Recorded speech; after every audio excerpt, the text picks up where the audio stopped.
Eventos de hoy, escenarios del mañana. Este interesante título que John Sachs le pone a la mesa ahora constituye una convocatoria a tener que dar cuenta, en primer lugar, de un diagnóstico epocal, de la configuración en la cual nos encontramos embarcados en la vuelta de siglo para la mundialización capitalista. En función de ese diagnóstico, en segundo lugar, se vuelve necesario, en efecto, hacer una evaluación de escenarios. Porque si bien la crisis epocal del capitalismo del siglo XXI está en marcha, los escenarios son diferentes, no hay destinos, hay trayectorias. Y para poder evaluar en todos sus alcances la magnitud de lo que está en juego en la crisis ambiental mundializada, la principal dimensión amenazante de la crisis epocal del capitalismo del siglo XXI, es decisivo evaluar los escenarios. Entonces sí se va a poder reconocer de qué tamaño es el riesgo en el que estamos embarcados. Entre lo primero y lo segundo, diagnóstico epocal y evaluación de escenarios, vale mucho la pena tomarle la palabra a Tere en este sentido de llevar a cabo una evaluación de las configuraciones de la barbarie moderna. En efecto, el siglo XX prometió ser el siglo del progreso, pero si un siglo podría ser tratado como el siglo del mal, el tiempo de los asesinos, decía Rimbaud, el siglo de las tinieblas, decía Bolívar Echeverría, es el siglo XX. La barbarie nunca acabó, solo cambió de lugar. Y el siglo XXI no aprendió, no la está reeditando, la está agudizando. Y hay una nueva forma de barbarie que está en curso. Vale la pena reflexionar al respecto. Estos tres serán entonces los momentos argumentales de mi intervención.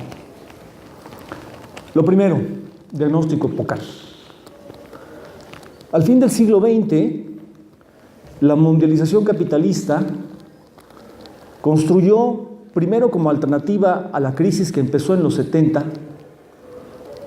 una configuración de la acumulación mundial que quizás podría ser bien llamada Planetary Management. Esto es, administración tecnocrático-autoritaria del planeta. Esto significa que el capitalismo de fin del siglo XX le dijo adiós a lo que propiamente fue el Estado liberal, un Estado que intervino para administrar la lucha de clases y contener a las clases peligrosas. Lo que propiamente fue el liberalismo, lo que hizo fue elevar los niveles de vida, el standard of living, fomentar la defensa de la soberanía nacional en alguna forma y desplegar el ejercicio de procesos electorales regularmente. No lo hizo por filantropía, lo hizo por control político estratégico. Lo hizo primero en el norte, en la Belle Époque, en la vuelta de siglo, en el tránsito del siglo XIX al siglo XX, lo hizo después en los 30 gloriosos, en la fase de auge en la posguerra. El capitalismo mal llamado neoliberal, porque en verdad es antiliberal, negó todo esto. El capitalismo cínico, que hizo valer la violencia económica anónima, la multiplicación de los heridos y los muertos desde el funcionamiento del libre juego de las fuerzas del mercado. El capitalismo cínico eligió como alternativa para enfrentar la crisis de los 70 la creación del Planetary Management. Y luego de la crisis, cuando la tasa de crecimiento del PIB fue recuperándose, cuando la tasa de ganancia internacional fue relanzándose, la acumulación mundial mantuvo el Planetary Management y desplegó la acumulación por desposesión, la volvió una regla.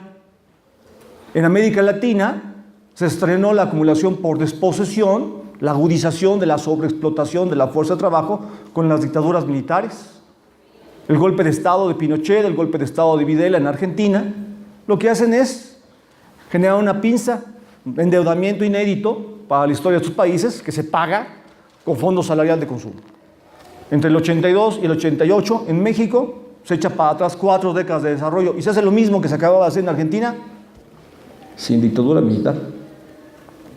Este país es una maravilla porque aquí pasan cosas que en otros lugares exigen guerra o dictadura militar. En el final del siglo XX, la mundialización capitalista mantiene el Planetary Management pese a que la crisis de sobreproducción se va resolviendo con la reestructuración informática de la economía planetaria, que va ascendiendo la tasa del PIB. Es revelador que en 1990 el Banco Mundial publica un informe en el que por primera vez en la historia de los organismos internacionales se mide la pobreza global. La línea de pobreza extrema del Banco Mundial, $1 diario, no tiene por función simplemente escamotear el reconocimiento de la auténtica magnitud de la pobreza global, como cree, por ejemplo, Dave Gordon, el principal discípulo de Peter Townsend, el eje en el debate mundial de pobreza junto con Amartya Sen en el último medio siglo. La línea de pobreza extrema del Banco Mundial tiene por función explorar aquellas zonas de la reproducción social en el orbe donde incluso el acceso a alimentos crudos está bloqueado. Para el Banco Mundial, si usted no tiene vivienda, calzado, vestido, no es por extremo, solo es por extremos y además no accede a alimentos crudos. Pero si no se accede a alimentos crudos, lo que sí es que se muere. Es decir, lo que el Banco Mundial está explorando son las zonas de potenciales explosiones políticas. Sus programas de combate a la pobreza no son programas de combate a la pobreza, son programas de combate contra los pobres, programas de control político. Si el Banco Mundial está haciendo eso es porque la pobreza se mundializó y se ha vuelto un problema para la lucha global de clases, un problema estratégico para el funcionamiento de la acumulación mundial. Pero si uno mira más hacia atrás las cosas, principios de los 70, con la publicación del informe del Club de Roma, revela que no solo la pobreza se mundializó, sino además el capitalismo está marcado ya en la crisis ambiental vuelta mundial, que llegó lo que Lovelock llama la venganza de la tierra. Se había entretenido el capitalismo devastando la naturaleza porque pensaba que no le iba a afectar. Pero llega a su magnitud a final del siglo XX a una escala tal que ya se pone en riesgo la acumulación global. Y es lo que se asoma con el informe del Club de Roma. 1990, fecha el nacimiento de una nueva era, la mundialización de la pobreza. La pobreza no era global, se volvió global al fin del siglo. 1971, 73, fechan el nacimiento de la crisis ambiental mundializada. La crisis en la que estamos insertos entonces es una crisis epocal, porque no es solo una nueva crisis de sobreproducción en los ciclos de la acumulación, es una era. Si uno la mira hacia atrás, tiene varias décadas ya en curso. Si uno la mira hacia adelante, va a abarcar todo el siglo XXI y quizás más. Cuando llegamos a 2006-2008, nos encontramos con que ya no nada más el planetary management, la subordinación tecnocrática autoritaria del planeta, se mantuvo pese a que la acumulación se relanzó, sino que ahora explota la crisis para el capitalismo, la crisis financiera global. No es una mera crisis financiera, es una crisis de sobreproducción. La crisis en la industria inmobiliaria revela que están generando mercancías por encima de la capacidad de realización que tiene el mercado contemporáneo. Le publiqué a Elmar Alfater en el número 20 de Mundo Siglo XXI su muy breve pero brillante ensayo que da cuenta de la conexión entre sobrefinanciamiento y sobreproducción, que sería la perspectiva desde la cual tendría que explorarse la crisis financiera si se lee en clave de crítica de la economía política. Y no desde el mito del progreso, creyendo que son solo errores temporales en la política financiera. 2006-2008 entonces muestran que la crisis ya empezó para la acumulación de capital, ya no solo para la reproducción social global. Y la articulación de ambas se muestra explosivamente en la crisis alimentaria mundial, que revela poderosamente lo que significa la combinación esquizofrénica de progreso y devastación en la modernidad capitalista. Vivimos en el tiempo en el cual, medido en términos de calorías, la economía mundial alimentaria tiene capacidad para alimentar prácticamente al doble de la sociedad planetaria. Y sin embargo, a la vez, tenemos la peor crisis alimentaria, no en la historia de la modernidad, en la historia de la humanidad. El capitalismo detona la crisis alimentaria entre 2006 y 2008 y dice, va para adelante. En 1990 empezaron a medir la potencial explosión de la crisis alimentaria. En 2006-2008 dijeron, va para adelante, no le mueven, porque genera una reconfiguración de la economía mundial alimentaria que produce desfinanciamiento estratégico del campo al interior de las naciones y arriba las obliga a tener que importar alimentos, ante todo Estados Unidos. Esta pinza que empezó en Somalia se multiplicó La crisis alimentaria contemporánea es la multiplicación de las Somalias. México, el país cuna del maíz, tiene una patética dependencia alimentaria completamente artificial respecto a Estados Unidos. Importamos maíz transgénico además. Entonces, la crisis alimentaria pone de manifiesto que el capitalismo del siglo XXI asume el adiós a la promesa del progreso y el confort para todos. No habrá. Y para que el progreso y el confort pueda ser para unos cuantos, tendrá que admitirse y administrarse la muerte de millones más. Por eso no es irrelevante que si en 1996 la Declaración de Roma dijo vamos a disminuir la magnitud del hambre mundial para el 2015, nos vamos a llevar 2 décadas para disminuir a la mitad el hambre mundial cuando hay capacidad para alimentar al doble del planeta, objetivo bastante tacaño. 2 décadas para eso. Bueno, si eso dijo la Declaración de Roma, en el 2000 la Declaración del Milenio y los objetivos del milenio, en el mismo 2000, modifican las cosas. Y entonces empiezan a modificar el método de medición del hambre. Esto lo hace el Banco Mundial, pero la mitad lo hace también la FAO. Y lo repiten luego en el 2010.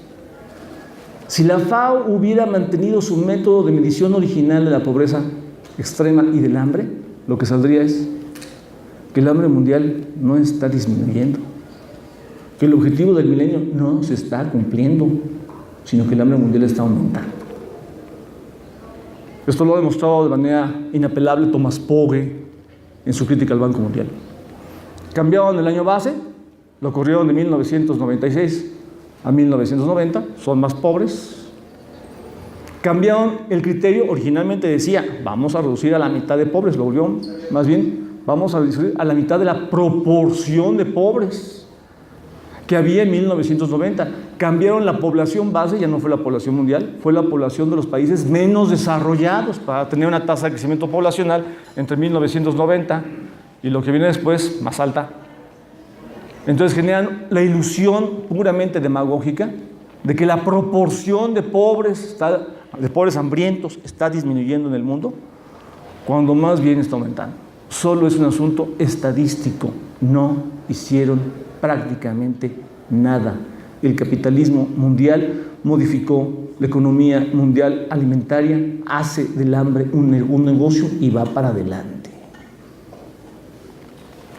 La crisis mundial alimentaria pone de manifiesto entonces que está en juego una lógica de devastación que el capitalismo no detiene. Si desde aquí exploramos una caracterización de la barbarie, podríamos decir, al lanzar una mirada panorámica a la historia de la barbarie andada por el capitalismo y su historia, que quizás 4 serían las formas que la definen, su marcha. La primera, la génesis secular, multisecular de la barbarie moderna, cuando la acumulación originaria y la colonización devasta las poblaciones para llevar a cabo el dominio capitalista de los territorios y la fuerza de trabajo, entre el largo siglo XVI y el principio del siglo XX, un periodo largo.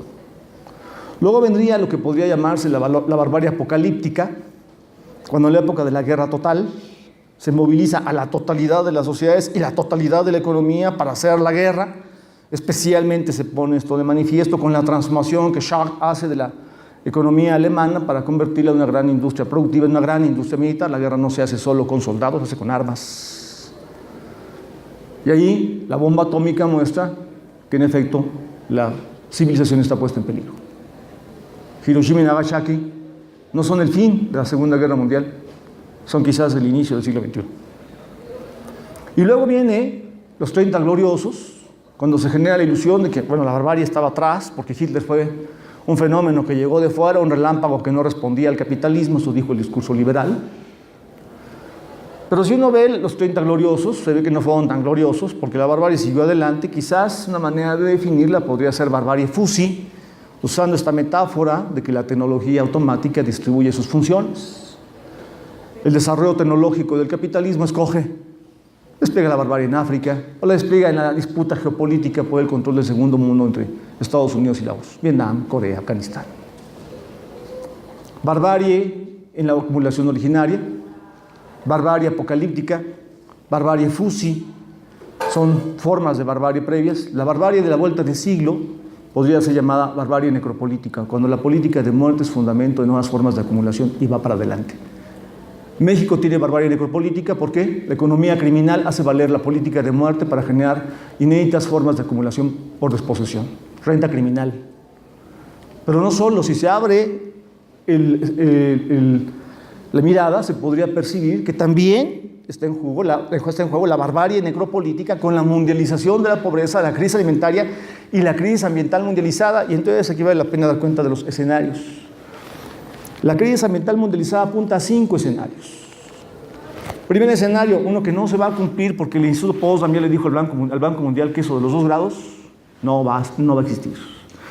Un aumento de 1 grado en la temperatura mundial produciría el derretimiento de gran parte de Groenlandia, lo que ya en el 2012 sucedió, porque ahí pasó algo que no había sucedido en más de 30, en todo el siglo XX, 40% de la extensión de Groenlandia fue derretida.